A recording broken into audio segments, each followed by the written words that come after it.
Cylinder की कोई कमी नहीं है, सिलेंडर सबको मिलेगा। जैसे पहले मिलता था सिलेंडर वैसे ही मिलेगा। सिलेंडर की कोई कमी नहीं है, जैसे पहले मिलता था वैसे ही अभी भी मिलेगा। माइक से अनाउंस करके ये बात उन्हें बताई जा रही है जो सिलेंडर लेने के लिए लाइन में लगे हुए हैं। वीडियो उत्तर प्रदेश के कानपुर का है, लेकिन यही हाल पूरे देश का। लोग लाइन में लगे हैं, उन्हें सिलेंडर मिल नहीं रहे, परेशान हैं, लेकिन सरकार कह रही है पैनिक की कोई बात नहीं है, देश में ईंधन की कोई कमी नहीं होने वाली। सवाल ये है कि अगर कमी नहीं है तो सिलेंडर हैं कहाँ? ऐसा ही एक सवाल और है। जब लोकसभा स्पीकर को विपक्ष कुर्सी से नहीं उतार पाया तो वैसी ही कोशिश केंद्रीय चुनाव आयुक्त के खिलाफ क्यों? ये कौन सी बाजी है जब विपक्ष हार कर भी जीतने की कोशिश कर रहा है? टीएमसी इस पूरी कवायद की अगुवा कैसे बन गई और क्या होता है सीईसी को पद से हटाने का प्रोसेस? साथ ही बात करेंगे सुप्रीम कोर्ट में महिलाओं के लिए राहत मांगती एक पिटीशन की, जिस पर सुप्रीम कोर्ट ने ही चिंता जता दी है। नमस्ते और स्वागत, मैं हूं अभिषेक और आप देखना शुरू कर चुके हैं Lallan top show. Brought to you by Candid, Goldie Masale and ITEL. Candid dusting powder, 4 skin problems का एक expert solution. Candid dusting powder, हटा खुजली, लगा कैंडिड। अभी आपने कानपुर का वीडियो देखा जिसमें थी सलाह सिलेंडर के लिए पैनिक न करने की। कुछ ऐसी ही बात केंद्रीय पेट्रोलियम मंत्री हरदीप सिंह पुरी ने कही। लेकिन अगर सब कुछ ठीक है तो सरकार एलपीजी की जगह पीएनजी या दूसरे फ्यूल पर शिफ्ट होने के लिए क्यों कह रही है? आप पेट्रोलियम मंत्रालय की जॉइंट सेक्रेटरी सुजाता शर्मा का ये बयान सबसे पहले सुनिए। हमारी रिफाइनरीज की inventories are fine, so is the LPG. सो एलपीजी की शॉर्टेज नहीं है, इसीलिए आपके माध्यम से मैं बार बार सभी कंज्यूमर से अपील कर रही हूँ कि जो लोग एलपीजी से पीएनजी पर शिफ्ट हो सकते हैं वो तुरंत शिफ्ट हों। जैसा कि मैंने आपको अभी बताया, 60 लाख ऐसे परिवार हैं जो तुरंत एलएनजी पर पीएनजी पर शिफ्ट हो सकते हैं। उनके घर के पास में अवेलेबिलिटी है, कनेक्शन बहुत त्वरित मिल सकता है। इसीलिए कहा because we don't have the shortage of PNG. हालांकि सुजाता शर्मा ने यह भी कहा कि देश भर के 25,000 एलपीजी डिस्ट्रीब्यूटर्स में से किसी से भी गैस खत्म होने की कोई रिपोर्ट नहीं मिली है। ये भी कहा कि देश में एलपीजी प्रोडक्शन 40% बढ़ा दिया गया है। लेकिन ज़मीन से आ रही तस्वीरें बता रही हैं कि लोग एलपीजी संकट से परेशान हैं। गैस सिलेंडर मिलने में मुश्किलात कम नहीं हो रही। एजेंसियों के बाहर लंबी लंबी कतारें लगी हैं, लंबी लंबी लाइनें लगी हैं, जो इसका सबूत हैं। शहर कोई भी हो, गैस एजेंसियों के बाहर लंबी लाइनें हर जगह दिख रही हैं। लेकिन कुछ ऐसे भी हैं जो किसी भी आपदा में अपने लिए अवसर खोजना नहीं भूलते।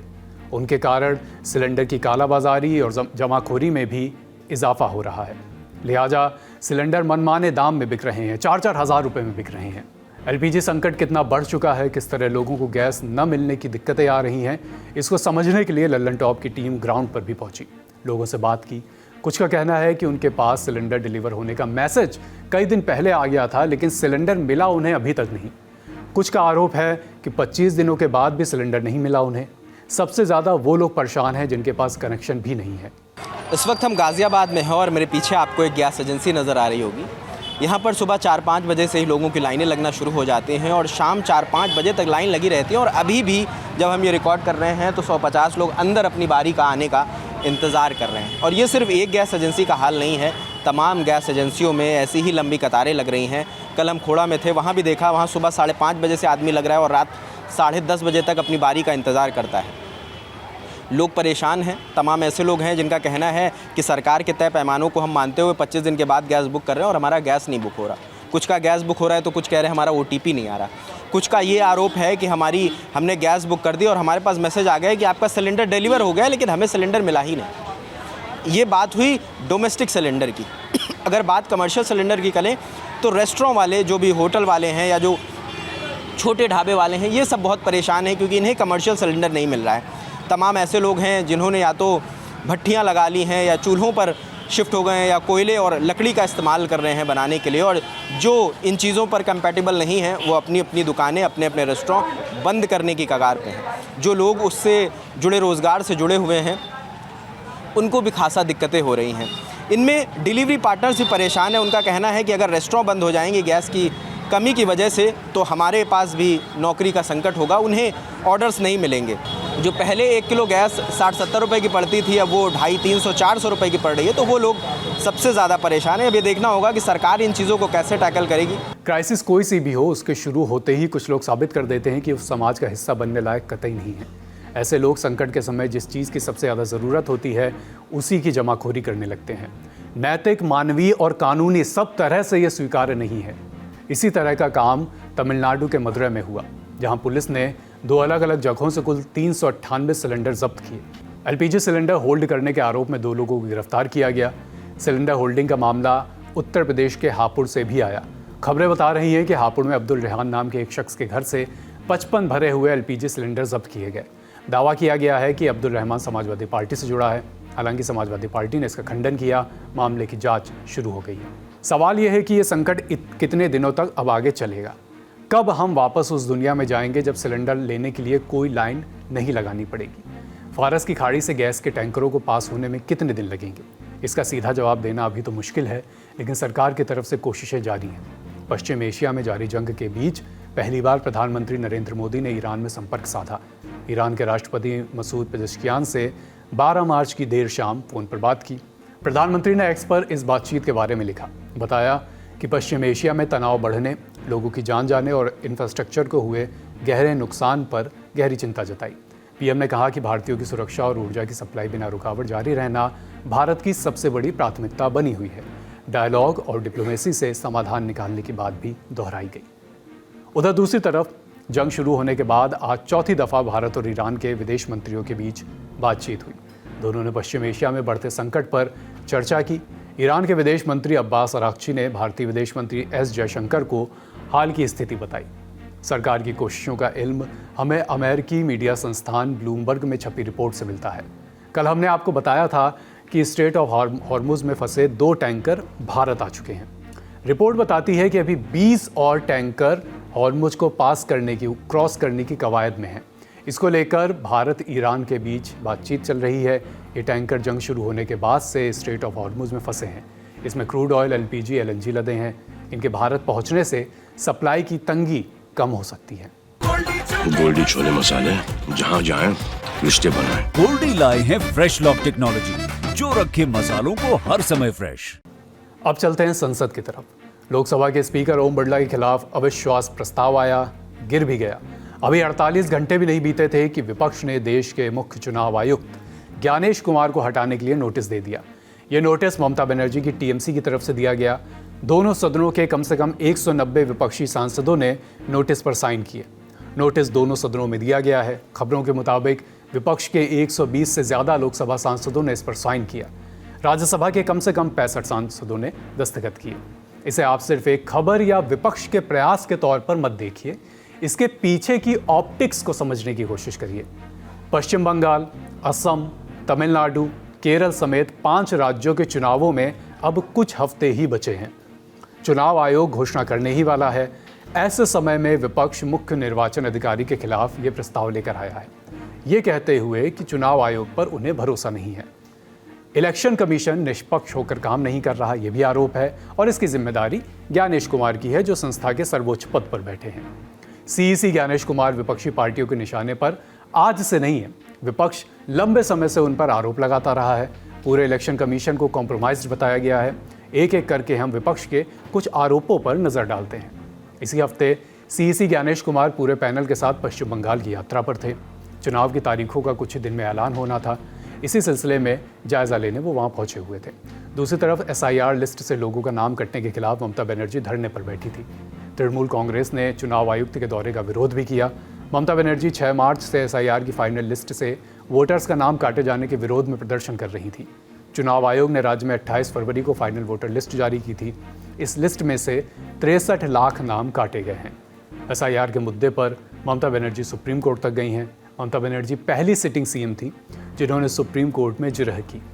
इसी साल 4 फरवरी को सीएम ममता ने सीजीआई सूर्यकांत की अध्यक्षता वाली बेंच से कहा कि एसआईआर प्रक्रिया नाम जोड़ने के लिए नहीं बल्कि नाम हटाने के लिए लाई गई है। हम 4 टर्म्स मिनिस्टर थे, 7 टर्म्स एमपी थे। लेकिन हम कभी ऐसा इलेक्शन कमीशन को नहीं देखा जिन्होंने इतना एरोगेंट है, ग्रेट लायर है। हम उनको कहा था कि आपको कुर्सी को हम रेस्पेक्ट करते हैं, because no chair is permanent for anybody, one day you have to go, but don't create this precedent and only why Bengal is being targeted. लोकतंत्र में इलेक्शन होता है डेमोक्रेसी का फेस्टिवल, और आपने क्या किया? पहले 58 लाख लोगों को वोट दिया, निकाल दिया, और उनको आप डिफेंड भी करने नहीं दिया। एआई का नाम पे सिवा खाना कौन है? और इलेक्शन कमीशन का कोई नहीं है, बीजेपी का आईटी सेल का है। ये तो हुई ममता की बात, लेकिन पिछले 2 साल से नेता प्रतिपक्ष राहुल गांधी जितने हमलावर बीजेपी पर नहीं हुए हैं, उससे ज़्यादा निर्वाचन आयोग पर उन्होंने आरोप लगाए हैं। पिछले साल अगस्त में राहुल गांधी ने आरोप लगाया कि 2024 के लोकसभा चुनाव में धांधली हुई है। राहुल गांधी ने 7 अगस्त को दिल्ली में एक प्रेस कॉन्फ्रेंस की। उन्होंने चुनाव आयोग से ही आए आंकड़ों का हवाला देते हुए कहा कि आम चुनावों के दौरान बड़े पैमाने पर मतदाताओं के साथ हेरफेर किया गया है। राज्य कर्नाटक के आलंद विधानसभा क्षेत्र का उदाहरण दिया। आरोप लगाया कि इन इलाकों में 6000 से ज़्यादा मतदाताओं के नाम हटा दिए गए, जहां उनकी पार्टी मजबूत थी। 5 नवंबर 2025 को दिल्ली में कांग्रेस मुख्यालय में राहुल गांधी ने एक प्रेस कॉन्फ्रेंस की। दावा किया कि हरियाणा विधानसभा चुनाव में 25 लाख वोटों की चोरी हुई। उन्होंने कहा कि उनकी जांच में ये मिला है कि हालिया हरियाणा विधानसभा चुनाव में हर 8 में से 1 वोटर फर्जी है। राहुल गांधी ने इसके बाद एक महिला की फोटो दिखाई थी। तस्वीर एक ब्राजीलियन हेयर ड्रेसर की थी। राहुल गांधी ने आरोप लगाया था कि हरियाणा विधानसभा की वोटर लिस्ट में इस महिला की फोटो अलग अलग नामों से 22 बार दर्ज है। इतना ही नहीं, बिहार चुनाव से ठीक पहले पूरे राज्य में वोटर अधिकार यात्रा भी राहुल ने निकाली थी। ईसीआई के विरोध में 1300 किलोमीटर लंबी ये यात्रा थी। आरोप यही था कि वोटों की चोरी हो रही है। निशाने पर था चुनाव आयोग और मुख्य चुनाव आयुक्त Gyanesh Kumar. That the Chief Election Commissioner of India, Gyanesh Kumar, needs to stop protecting the people who are destroying Indian democracy. We have given you 100% bulletproof proof here. It cannot be doubted. You have seen it with your own eyes, right? EC has to release this data of these phones, these OTPs, within a week. Otherwise, we will know for sure that Gyanesh Kumar is protecting the people who are destroying and attacking the constitution. Rahul Gandhi के इन सारे आरोपों को चुनाव आयोग समय समय पर खारिज करता रहा है, लेकिन चुनाव आयोग पर आरोप सिर्फ ममता या राहुल ने नहीं लगाए हैं। जिस भी राज्य में चुनाव होते हैं, वहां गैर एनडीए पार्टियां चुनाव आयोग पर आरोप लगाती रही हैं। मतलब वो पार्टियां जो बीजेपी या बीजेपी के साथ गठबंधन में नहीं हैं। अरविंद केजरीवाल की आम आदमी पार्टी ने भी सीईसी ज्ञानेश कुमार के खिलाफ लाए गए प्रस्ताव में टीएमसी का साथ देने का ऐलान किया। केजरीवाल की पार्टी भी चुनाव आयोग और ज्ञानेश कुमार पर लंबे समय से आरोप लगाती रही है। यहाँ एक और बात पर गौर करने की ज़रूरत है। हमने शुरू में ही इस बात का जिक्र किया था कि लोकसभा के स्पीकर ओम बिरला के खिलाफ लाया गया अविश्वास प्रस्ताव 11 तारीख को सदन में गिर गया, जैसा कि पहले से ही अनुमानित था, और जैसा कि ये भी अनुमानित ही है कि सीईसी के खिलाफ आया प्रस्ताव भी संसद से पास नहीं हो पाएगा। तो आखिर विपक्षी पार्टियां ऐसे प्रस्ताव लेकर ही क्यों आ रही हैं जब वो जानती हैं कि बहुमत सरकार के पास है, उनके प्रस्ताव पास नहीं हो पाएंगे। दरअसल यहाँ मामला पद से हटाने का उतना बड़ा नहीं है जितना इस बात को दर्ज कराना कि चुनाव आयोग पर पक्षपात के रवैये के आरोप हैं। ओम बिरला के खिलाफ लाए गए अविश्वास प्रस्ताव पर संसद में 10 घंटे चर्चा हुई। ये चर्चा संसद के दस्तावेजों में दर्ज है। विपक्ष ने स्पीकर को लेकर अपने आरोपों को सदन के पटल पर दर्ज कराया और भारत के संसदीय इतिहास में यह भी दर्ज हो गया कि एनडीए सरकार के स्पीकर के खिलाफ विपक्ष अविश्वास प्रस्ताव लेकर आया था। सीईसी के केस में भी विपक्ष की मंशा कुछ ऐसी ही जान पड़ती है। अब तक देश के इतिहास में ऐसा पहली बार हुआ है जब मुख्य निर्वाचन आयुक्त के रिमूवल के लिए औपचारिक रूप से कोई प्रस्ताव लाया गया हो। संसद के दोनों सदनों में इस पर चर्चा होगी। विपक्ष के नेता जो प्रेस कॉन्फ्रेंस में आरोप लगाते थे, वही आरोप अब सदन के पटल पर लगाए जाएंगे। जब स्पीकर के खिलाफ नो कॉन्फिडेंस मोशन आया था, तब ध्वनि मत से वो प्रस्ताव गिर गया था, लेकिन अपोजिशन ने डिवीजन कराने की मांग नहीं रखी थी क्योंकि उसे पता था नंबर उसके साथ नहीं है। दो वजह हैं, एक अपोजिशन की यूनिटी और दूसरा जो अपोजिशन में बात है कि हम क्या कहना चाहते हैं, जनता के सामने अपने बात को एक मैसेज देना चाहते हैं। तो जिस तरीके से ममता बनर्जी हों या फिर यूपी में अखिलेश यादव SIR के मुद्दे को लेकर बार बार उठाते रहे हैं। ममता बनर्जी चाहती थी कि सबसे पहले इसी बात पर यानी कि CEC के खिलाफ इम्पीचमेंट का मोशन आए, लेकिन राहुल गांधी कांग्रेस मतलब मोटे तौर पर उनके इंडिया ब्लॉक के दूसरे जो एलाइज पार्टनर थे वो ये चाहते थे कि नहीं, अभी स्पीकर के खिलाफ नो कॉन्फिडेंस पहले आया जाए। दोनों में बातचीत हो गई तो फिर तय हो गया, तो पहले नो कॉन्फिडेंस वाला भी आ गया और अब CEC को लेकर भी बार बार ये बात कही जा रही है। सुप्रीम कोर्ट तक गई खुद ममता बनर्जी, और ये देश की जनता को अलग अलग जो अपोजिशन पार्टीज़ के नेता ये बताना चाहते हैं कि चुनाव आयोग का जो रोल रहा है, ख़ासतौर से ज्ञानेश कुमार का, वो एक तरीके से बीजेपी को फेवर करने का रहा। इसी बात को बताने के लिए पार्लियामेंट में इसको लाया जा रहा है, और इसमें तो जहाँ वहाँ तो बहुमत का था, यहाँ विशेष बहुमत की ज़रूरत होती प्रस्ताव को पास कराने का। तो नंबर गेम नहीं है, ये बात सिर्फ मैसेजिंग की है और विपक्ष की एकजुटता बताने, दिखाने और समझाने की। अब एक नज़र डालते हैं मुख्य चुनाव आयुक्त को हटाने की प्रक्रिया क्या होती है इस पर। CEC को हटाने की इस प्रक्रिया संविधान के अनुच्छेद 324(5) में दी गई है। प्रक्रिया को आप ऐसे समझ सकते हैं कि मुख्य चुनाव आयुक्त को उसी तरीके से हटाया जाता है जैसे सुप्रीम कोर्ट के किसी जज को, और यह प्रक्रिया सिर्फ मुख्य चुनाव आयुक्त के लिए है। जो अन्य 2 चुनाव आयुक्त हैं उन्हें CEC की सिफारिश पर ही हटाया जा सकता है। नरेंद्र मोदी सरकार के दूसरे कार्यकाल में संसद ने chief election commissioner and other election commissioners appointment condition of service and term of office act 2023 पारित किया। दिसंबर 2023 में यह पास हुआ। कानून की धारा 11 में इस्तीफे और हटाने की प्रक्रिया बताई गई है। इसमें कुछ बदलाव नहीं हुए हैं, जैसा संविधान में लिखा था वैसी ही प्रक्रिया है। इसमें भी कहा गया है कि मुख्य चुनाव आयुक्त को केवल उसी तरीके से और उन्हीं आधारों पर हटाया जा सकता है जैसे सुप्रीम कोर्ट के न्यायाधीश को हटाया जाता है। अब सवाल है कि सुप्रीम कोर्ट के जज को कैसे हटाया जाता है। इसकी पूरी प्रक्रिया संविधान के अनुच्छेद 124 और जजेस इंक्वायरी एक्ट 1968 में बताई गई है।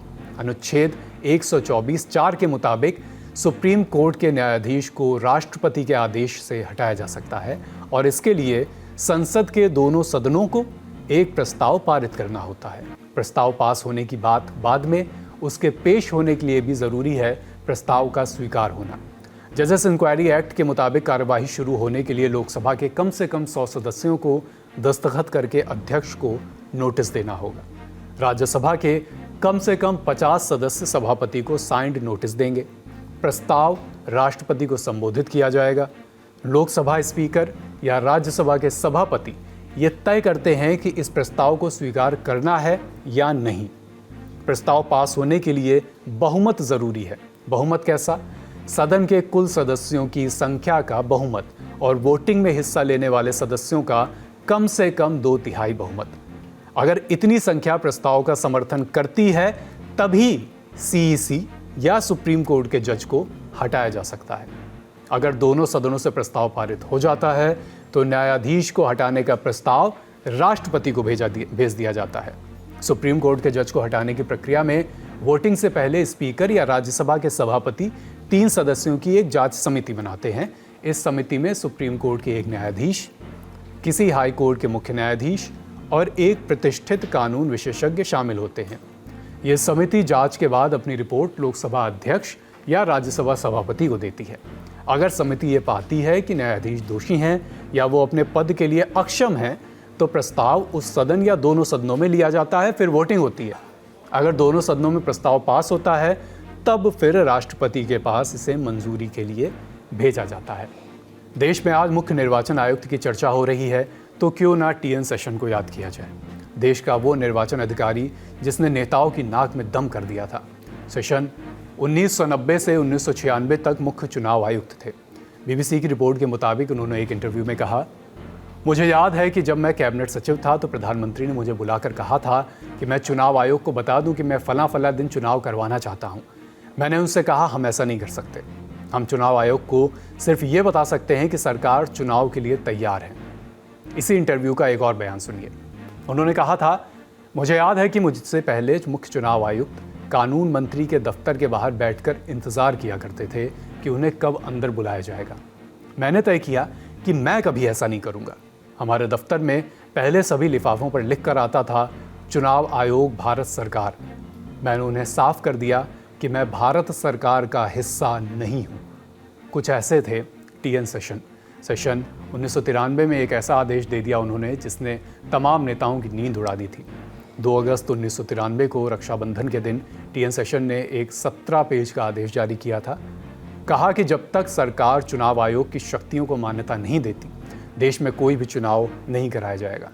सेशन ने अपने आदेश में लिखा, जब तक वर्तमान गतिरोध दूर नहीं होता, जो कि सिर्फ भारत सरकार द्वारा बनाया गया है, चुनाव आयोग अपने संवैधानिक कर्तव्य निभाने में असमर्थ है।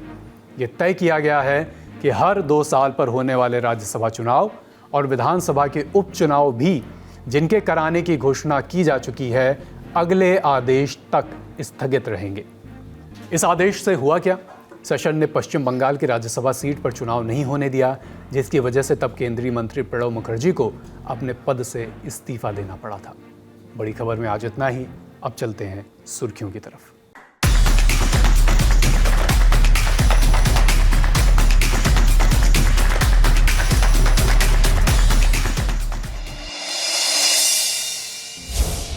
सुप्रीम कोर्ट ने आज मेंस्ट्रुअल लीव से जुड़ी एक रिट पिटीशन पर सुनवाई से इनकार कर दिया।